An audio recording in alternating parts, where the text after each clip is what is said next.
Hello everybody, welcome back to another episode of Titus Honest Truth HT. It was a crazy weekend because just 3 days ago was the booking of Tengah Gardens Residences and Vela Bay, and how was the results, Hiker?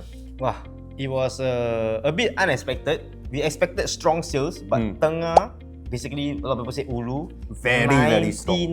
99% sold. Left 10 units. Only their 4-bedder premium. 863 units, sold 853. Yeah, so it's not a small development. It's a big size development. They sold 99%. The last time we saw this was at Holland. What was it? Sky at Holland. Yeah, so to have Tengah 99% sold on day one is quite incredible. Average PSF 2.1. Yes. Then Vela Bay also another 72. Yeah, another OCR project 72%. Average PSF, what was it, Titus? 2.8. The highest floor climbing almost touching 3.2. Sea view highest floor 31 story almost 3.2. Insane. So in 2026, a OCR project near MRT now is averaging 2.8. Yes. So in 4 years time when they sell, it's going to cross the 3,000 mark on average basically. But those are the past. So what's coming up in the pipeline in 2026? Which one is the next launch that is coming up, Hiker? So next, what we have is something exciting, but maybe not appealing to most. Why? It's because it's not near MRT. Yep. And this place is called Hudson Place Residences. So basically, it's in Media Circle, where One North is, where the Grab HQ, Correct. Media Corp, that area lah. Yes. So Bloomsbury also launched last year. Yes. In a similar area, right beside actually. Yep. There was a lot of objection at the start because it's not near MRT. So launch day, they sold about 25%. Yes. So if you compare to places like Tengah Garden and 99. Vela Bay, 25% is basically considered very, very bad lah. But as of today, I think they have done quite well. Bloomsbury have sold about 85, more than 85. Yeah, so they have increased a lot. But we also want to understand what happened. Why suddenly people started buying Bloomsbury? Yes. Will this also happen to Hudson Place Residences, Titus? Yeah, so one of the key things that people will say about Hudson Place Residences is it's far away from MRT. And that is the core of our today's video. We will deep dive into this one concern. So we will just go through very, very basic information of the project. Hudson Place Residences is going to launch on Labor Day. In fact, 1st of May. Is developed by Qingjian, same developer as Jadescape and Bloomsbury. Correct. So total units is about 324. So unit types will be 2-bed, 2-bath all the way to their 4-bedder plus flexi lah. Right. So land cost 1037, slightly lower than Bloomsbury. Yep. Other details, if you guys want, can go watch other people. Yeah, what we're going to do here is a bit more in-depth, a bit more analytical. Whether far from MRT, no good school, is it worth buying for investment? Yeah, so if you want the other details, you can look at other YouTube channel or even like just scan our QR code, get the e-brochure. I think all this, we don't want to waste your precious time to look through all these things. Okay, so let's jump straight right into it, right? It's almost 1 kilometer away from MRT, right? Nearest one is Commonwealth. Okay, so this is the one big question. Can this project make money or not, Hiker? Even though it's far away from MRT. Yeah, so a lot of people have this concern because if you look at it, they can buy something that's older, but near to MRT. Yes. So this is a very valid concern because people will be thinking, should I buy something new but far from MRT?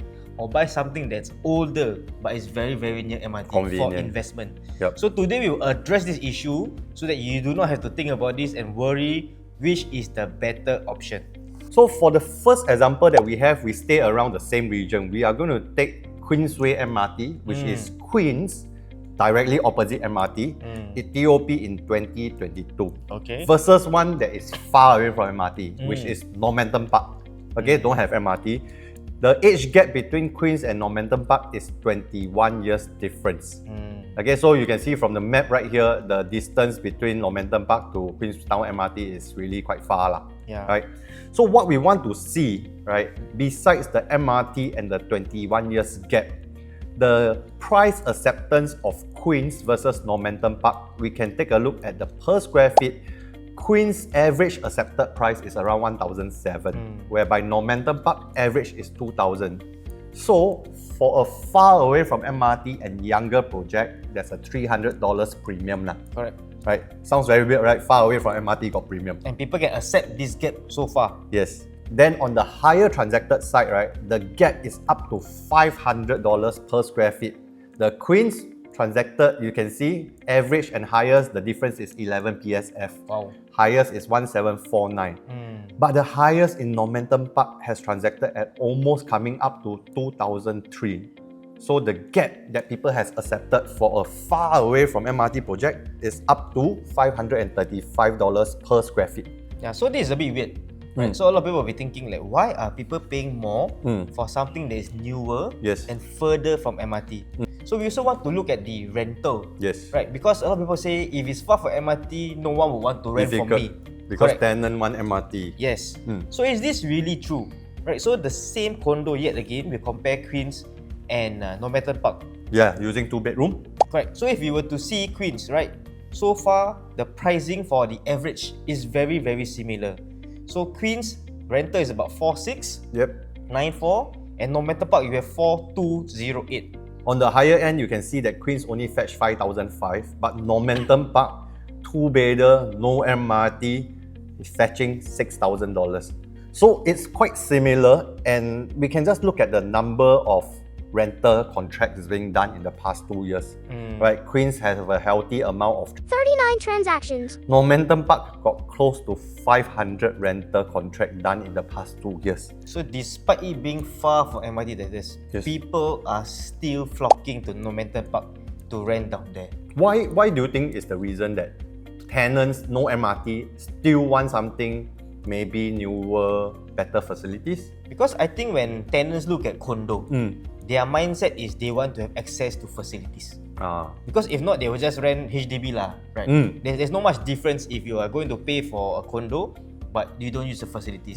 So when tenants are looking at condo, they want to have facilities that are usable, that are newer, they are updated. So from what we see in the older condos, Basic. Yeah, their gym sometimes might have a musky smell. The equipments are not up to date. It's not that it's bad, but just that when you go in, it's not so appealing lah. But in terms of Normanton Park, if you've ever been there, the pool very, very nice. Yeah, there's so many things to do. I got lost when I was there. So basically, that's how big it is. Facilities is huge. There's so many things to do. So it's a bit more appealing. So despite it being far from MRT, they have a shuttle bus, which still draws back the tenant to realize that, okay, I think I can live with this because this is day to day. I rather have something I am happy with than going back to a home where I pay more, but the facilities is not what I like, basically. So next, we want to address this question, whether far away from MRT, right, can earn money. So we take a look at the past 2 years, 2-bedroom units in Normanton Park. Average, almost 200,000. Highest 2-bedroom unit, 411,000. And for a 2-bedroom, 400,000 is actually very, very good. It's a lot. Not just good, far from MRT, 2-bedder, 400k is fantastic profit actually. So next what we have is we are going to move to the east. Yes. Also a similar case study where we will compare Tropical Spring, which is an old condo, TOP in 2003, near MRT, against Treasure at Tampines, TOP in 2023. So basically Treasure at Tampines is the one that's very far from MRT. On the map, it put 765 because it's a straight line. But in actual fact, if you need to walk past, you have to go past PIE. It takes around 1.5 to 1.8 kilometers. Can walk lah, but by the time you reach MRT, you'll be sweating lah. So for rental part, same thing. 15 minutes to MRT, the rental you can see for Treasures at Tampines is not affected. In fact, demand rental is so strong. There's almost 150 rental contracts being done. You can see the price in terms of average. Tropical Spring 4.5, Treasures at Tampines 4.3. Not much difference. The higher point 5.4 versus 5.4. So same story that we are observing. Far away from MRT, newer, better facilities does not affect rental. In fact, some cases the rental is better than the older condo which is nearer to MRT. And these are 3-bedders. Yes. So to have so many 3-bedder in demand is quite insane in Tampines, to be honest with you. Right, so what we have here is, yet again, in terms of accepted pricing, you can see Tropical Spring, average PSF is about 1195. Okay. Then on the other hand, Treasure at Tampines, the newer one, is about 500 PSF more expensive at 1748. And then on the higher end, you can see the difference in PSF is about 600 PSF. So just now we saw accepted pricing between 3 to 500. yes, now we are looking at 500 to 600 PSF. Right, so people are paying a premium for newer and far from MRT. Then when it comes to profitability, yet again, Treasure at Tampines have 100% profitable transactions. And you can see the average profitability for 3-bedder is at 384,000 and it goes as high as 621k. So when people tell you you have to buy near MRT to be profitable, this is where you're wrong, sadly. You can see clearly, even far from MRT, you can still make so much money.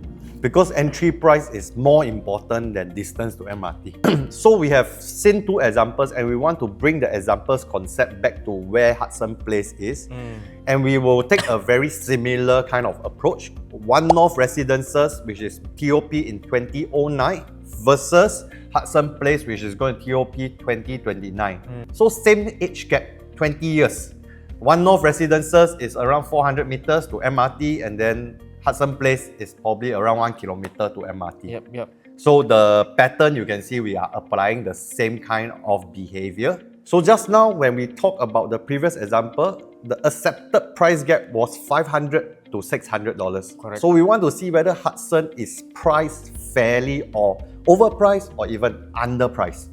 So for what we have seen at One North Residence, which is the older one but is near MRT, accepted pricing for 2-bedder is at 1919 PSF, and then for 3-bedder is at 1896.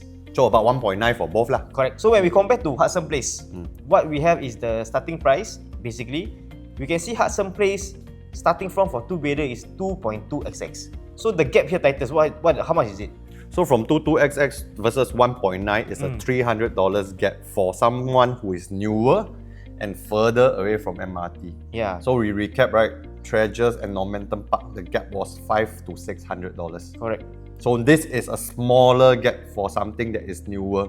Yeah, so last time the gap was big and they still are able to be profitable and make about 100 to 600k last time. So now when the gap is smaller, is it an opportunity to even make a bigger profit in terms of you selling in 4 years' time? So the entry price actually makes the purchase very safe. Because even we look at the 3-bedder, right? From 2.3 PSF versus One North Residence at 1.9, the gap is only at 400.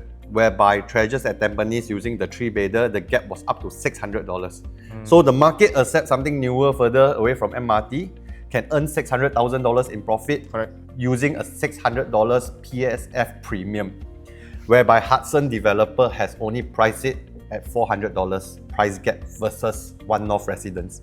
So now I hope that the viewers out there understand that actually Hudson pricing is very competitive, because if we use 2223, right, and we just benchmark against what happened over the weekend, right, Vela Bay average 2.8, OCR project versus Hudson, which is an RCR project at 2.2, 2.3, right, $500 gap already. Yes. Then we talk about Tengah, upcoming township, OCR project also hitting 2.2, almost 2.3, some of the units.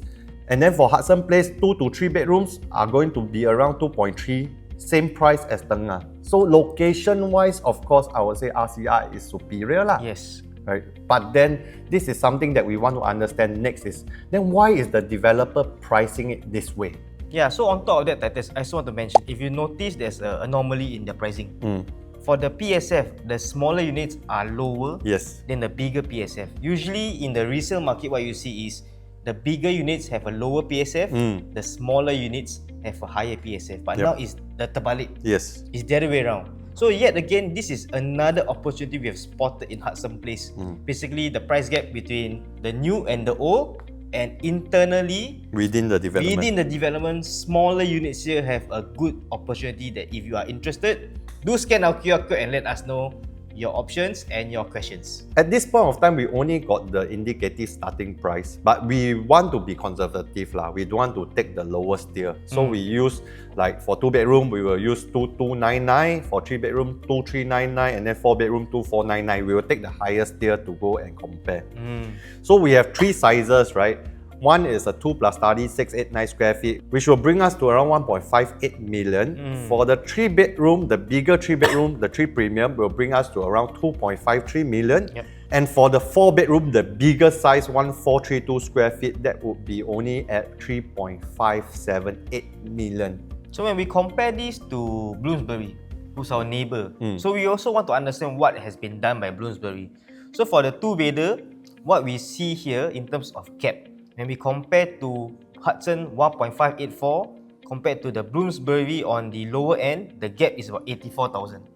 Then on the higher floor for Bloomsbury, Cheaper by 84,000. cheaper by 84, yes, correct. On the higher side, the gap is 287. Means Bloomsbury, someone has already paid more than what you can potentially buy at Hudson Place. So imagine the Bloomsbury buy at 1.87, he has to sell 2 million. Correct. You buy Hudson at 1.58, you just sell at 1.87 million. Can Can or not? can. You Because make it's already done. 300,000. Correct. So this is why understanding what your neighbors have done is important, because when you buy, you want to sell back at the pricing that they have bought, something that's already accepted in the area.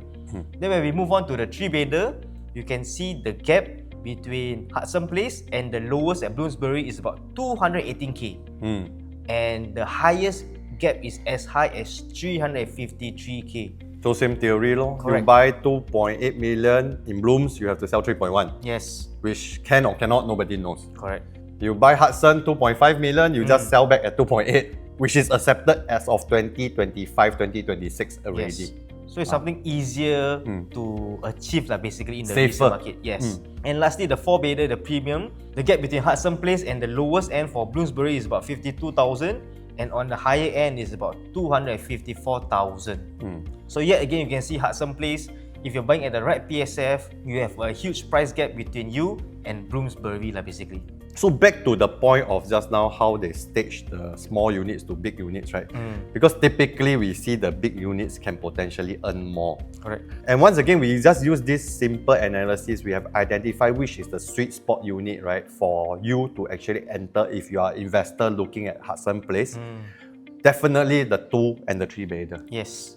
Because the PSF that the developer is pricing is the most competitive. You can see the price gap is 200 to 300,000. Very, very appealing. The quantum that you are entering is lower, but your protection is higher. As compared to the 4-bedder, your quantum is higher, but your protection is still there. It's still good protection, but then you don't get the maximum protection. Correct.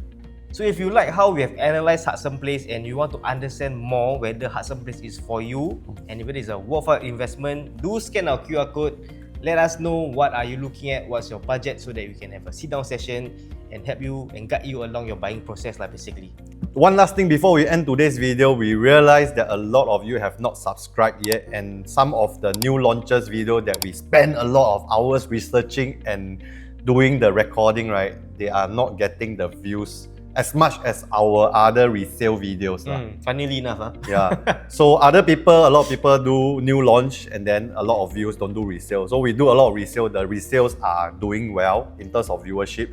So do watch our other videos, be it whether new or resale, but as long as you have enjoyed the way that we put across property content in this light-hearted manner, we really appreciate your support. Thanks for tuning in to another episode of Hiker Titus Honest Truth. HT. We see you in the next episode. Bye. Bye.